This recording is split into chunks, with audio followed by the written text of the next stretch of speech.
la drépanocytose ainsi que le VIH, mais en mettant un peu plus l'accent sur les approches communautaires pour nous permettre un peu de comprendre, parce que la maladie ne sévit pas seulement à l'hôpital, ou pour concourir à la guérison, ce n'est pas seulement l'aspect médical, mais aussi il y a des approches communautaires qui peuvent aider à ce que les choses puissent s'améliorer dans le vécu de ceux qui sont en train de vivre une difficulté quelconque ou encore les vulnérables.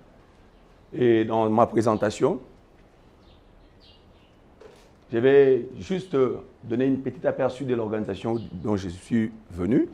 Et puis après, on parlera un peu du lien entre le VIH et la drépanocytose.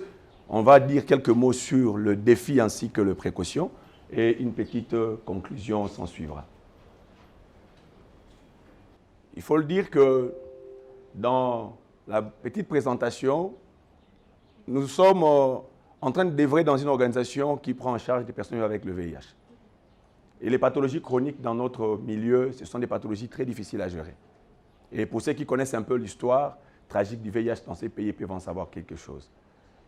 On a eu à accompagner ces personnes depuis presque 27 ans. Et aujourd'hui, avec le progrès de la science, on s'est réjoui du jour au lendemain de l'amélioration de la qualité de leur vie. Parce que les corvées qu'il y avait, il y a peut-être 20 ans, ce n'est pas le même corvée qu'ils portent aujourd'hui. Et nous osons croire qu'avec le progrès de la technologie, demain et après-demain, on peut aussi avoir des avancées très significatives dans le domaine de la drépanocytose qui peut nous mettre aussi en confiance. Il est important, au-delà de différents aspects d'ordre clinique, médical, de prendre aussi en considération les aspects en lien avec la prise en charge communautaire dont fera peut-être l'objet de la présentation qui peut venir après moi.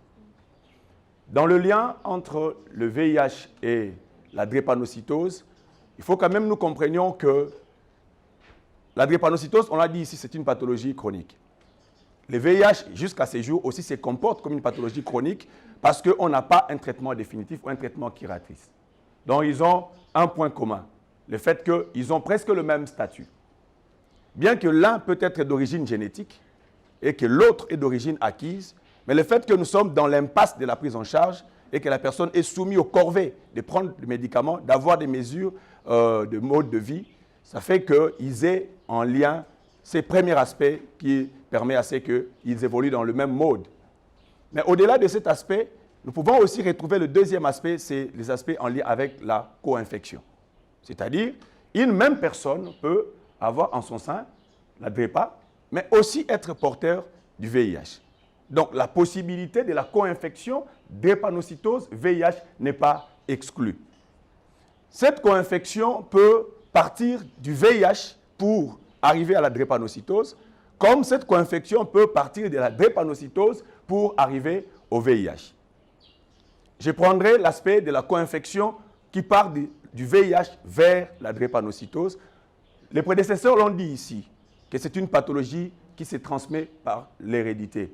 C'est-à-dire une personne séropositive qui porte aussi en lui ce déficit par rapport à son hémoglobine peut avoir la possibilité de donner naissance à un enfant qui est à la fois porteur du virus, du VIH, mais aussi porteur de cet art au niveau de son hémoglobine et il sera co-infecté VIH et DREPA. De l'autre côté, nous avons aussi la possibilité d'avoir cette co-infection qui part de la porte d'entrée drépanocytose. On l'a dit aujourd'hui, la prise en charge repose actuellement sur, d'une part, la transfusion, qui permet à ce qu'à chaque fois que le taux d'hémoglobine sera de plus en plus bas, on doit lui redonner de du sang pour pouvoir augmenter son capital en hémoglobine et lui permettre de continuer la vie. Ailleurs, on s'efforce pour pouvoir faire les greffes de la moelle pour donner à ces cellules qui produisent de l'hémoglobine assez de potentiel pour en produire encore plus. Donc, si on prend les conditions qui sont les nôtres, des personnes qui vivent avec ces problèmes de la drépanocytose sont candidats à la transfusion sanguine de manière régulière. Et dans le voie de transmission, le mode de contamination du VIH, la transfusion sanguine vient en deuxième position. Parce qu'en première position, le VIH se transmet par la voie sexuelle et c'est le plus grand pourcentage, 80 à 90%. Mais la transmission par la voie sanguine n'est pas exclue. Les efforts sont en train d'être faits pour que nous puissions faire du jour au lendemain des transfusions qui sont sécurisées. Mais nous connaissons la problématique de notre pays. Cette personne qui sera candidat aux transfusions régulières peut, pour raison de la cause, pour une raison peut-être que nous ne pouvons pas maîtriser, bénéficier d'un sang qui est contaminé. Surtout que la pratique de la transfusion directe, jusqu'à aujourd'hui, on peut continuer. Continue. Là c'est déjà passé, continue. Voilà. Donc, le risque... Non, tu peux rentrer. Voilà. Le risque de la transfusion, d'une transfusion directe n'est pas exclu pour plusieurs raisons dont peut-être nous pouvions en avoir l'expérience. Donc, ce qui fait que cet enfant qui est sujet à la transfusion de manière régulière peut aussi contracter le VIH au travers de la transfusion sanguine. Et ce qui fait qu'on a la possibilité soit de partir de quelqu'un qui est de la porte d'entrée VIH pour aller vers la drépano, comme on peut aller de la porte d'entrée drépano pour aller vers la VIH et vivre là la chronicité, la co-infection de ces deux pathologies. On peut avancer? On a déjà parlé de la contamination. On peut avancer? Des précautions. Les prédécesseurs l'ont dit ici que la clé de voûte, c'est cette mobilisation, c'est cette sensibilisation pour que les comportements puissent changer.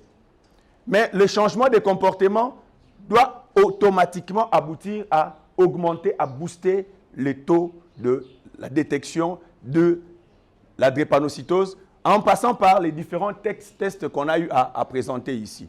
Néanmoins, tout un chacun de nous est appelé à faire un effort pour pouvoir connaître son statut en lien avec la drépanocytose. Au moins, on l'a dit, on a l'expérience de pouvoir demander quel est le type d'hémoglobine. C'est très, très important. Ça doit s'afficher en nous comme étant un des examens de routine et ne pas attendre à ce qu'on arrive au mariage ou qu'on arrive aux conséquences pour qu'on fasse marche arrière et savoir qu'est-ce qui est en train d'occasionner tout ce qui est en train d'arriver dans notre couple, d'arriver dans notre vie. Ayons cette culture de la détection, cette culture de se faire examiner pour pouvoir éviter les drames et les scénarios que mon prédécesseur a présentés ici. Mais au-delà de ces précautions en lien avec la détection, la prise en charge aussi est un élément très, très important. Seule une prise en charge adéquate, une prise en charge appropriée peut permettre à ce que cette personne qui vit avec ces déficits puisse vivre une qualité de vie qui pourra être acceptable. C'est difficile à gérer, mais si on a la possibilité de pouvoir se prendre correctement en charge, il y a de l'avenir, il y a de l'espoir et on peut aller de l'avant. Dans la précaution, j'ai mis plus l'accent sur les risques transfusionnels. Pourquoi? Parce que c'est vraiment l'un des éléments sur lesquels on doit veiller pour ne pas passer d'un camp vers l'autre. Et parce que nous parlons de la drépanocytose, il est vraiment important à ce que nous puissions veiller autour de la transfusion sanguine pour que cet enfant ou cette personne qui porte déjà en lui ces déficits ne puisse pas ajouter encore les corvées de la prise des antirétroviraux régulièrement dans sa vie, chose qui ne sera pas aussi facile. On peut avancer?